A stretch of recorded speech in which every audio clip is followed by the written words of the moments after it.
क्रांती news, आवाज सर्वसामान्यांचा।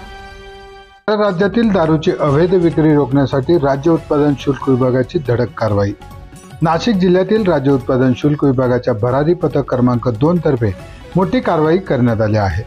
परराज्यातून नाशिकमध्ये आणून अवैधरित्या विक्रीसाठी ठेवलेली दारू जप्त करण्यात आली आहे।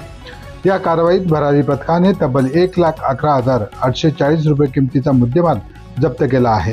या प्रकरणी संशयित रोहिदास सीताराम राऊत राहणार उंबरनेपाडा मुरंबी सिरसगाव हर्सूल तालुका त्र्यंबकेश्वर जिल्हा नाशिक याच्या विरोधात गुन्हा दाखल करण्यात आला आहे। राज्य उत्पादन शुल्क आयुक्त डॉक्टर राजेश देशमुख, प्रसाद सुर्वे, सह आयुक्त उषा वर्मा, विभागीय उपायुक्त संतोष झगडे, अधीक्षक राज्य उत्पादन शुल्क नाशिक तांबोरे, राज्य उत्पादन शुल्क नाशिक यांच्या मार्गदर्शनाखाली भरारी पथक क्रमांक 1 चे निरीक्षक विलास बामणे, संजय सावंत, गणेश नागरगोजे, दीपक आव्हाड, संदीप देशमुख, महेंद्र भोये, सागर पवार, अमन तडवी, तुषार महाजन, अनिता भांड यांनी ही कारवाई केली आहे। दरम्यान विभागाने अशा अवैध विक्रेत्यांविरोधात कठोर कारवाई सुरू ठेवणार असल्याचे सांगितले आहे।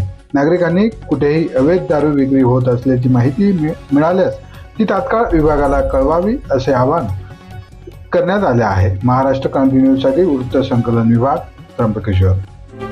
अशाच नवनवीन बातम्या पाहण्यासाठी आमच्या महाराष्ट्र क्रांती न्यूज या YouTube चॅनलला लाईक करा, सबस्क्राईब करा आणि बेल आयकॉनला प्रेस करा।